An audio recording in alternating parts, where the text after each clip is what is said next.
We are facing exponential technological change, and it's only just the beginning.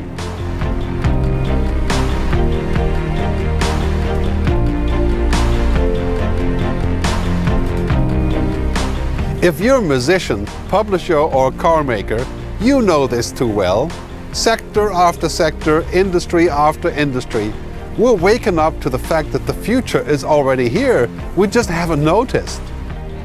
Think about that if you're a banker, a doctor, a lawyer, an accountant, or a marketer.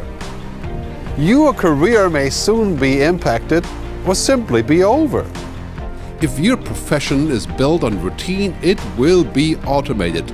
So before you choose a career, make sure it has a shelf life. 50% of our jobs will be automated within the next 10 to 15 years. But the good news is that the vast majority of new jobs hasn't even been invented yet. Anything that cannot be digitized or automated or otherwise done by robots will become extremely valuable. Human-only work is our future. What I call the mega shifts, such as datafication, automation, cognification, and robotization, will bring us magical new possibilities. But some of them are also making us manic or lead to toxic side effects. If you're spending more time communicating with screens than with human beings, maybe now is a good time to check back in with Team Human. Soon that screen you'll love so much will be a bot that will sound and feel very much like a friend, your friend, making it even harder to turn off. Are you already overconnected or digitally obese? Has big tech made you a happier person or just a busier one?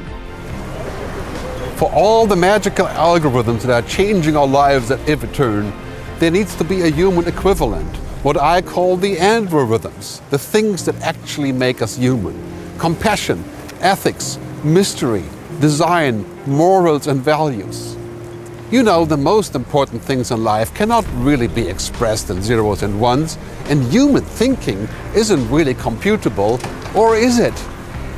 But within a decade or even sooner, we will reach the so-called singularity, the point in time when machines will equal and then surpass humans in brain power. By the time that happens, it may be too late to retain what actually made us human and to protect our humanity.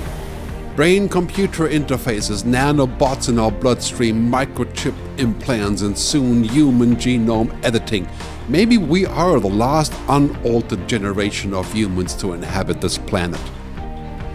Will it be possible to remain human as we currently define it? Will we be better off in a machine-led era without any human free will, beliefs, mistakes, or inefficiencies?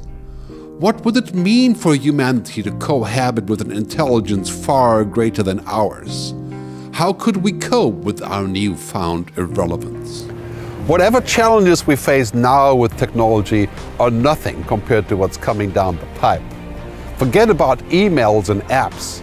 There's a whole tsunami of voice and thought-controlled technologies already leaving Santa Claus's factory. You may have not written to him, but he knows your address.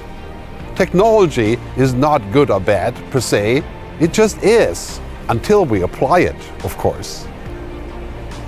Silicon Valley has spent the last decade on building platforms whose endgame is digital addiction and utter dependency. Maybe now is a good time to have a conversation about digital ethics. Or should we wait until luxuries such as mystery, free will, and unrecorded thoughts are a distant memory? Technology is not our enemy. Technology is a useful servant, but it could also become a terrible master. Technology is a tool to be employed, not a purpose to employ us. How much of your humanness are you willing to surrender in order to tap into the convenience of those magical machines? The more we robotize our world, the less we govern ourselves. How much would you agree to be optimized, upgraded, and made infinitely more powerful and efficient? Would you rather be wired than fired? Are we destined to just merge with technology, to become one with the machines? The future is no longer just a time to come, it's more like a state of mind.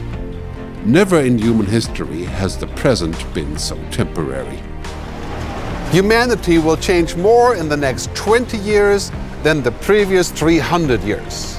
It is now imperative to remember that technology is not what we seek, but how we seek. Let's embrace technology but not become it. Because the future is much too important to be left to algorithms and intelligent machines. Let's define our own future before it gets decided by mission control.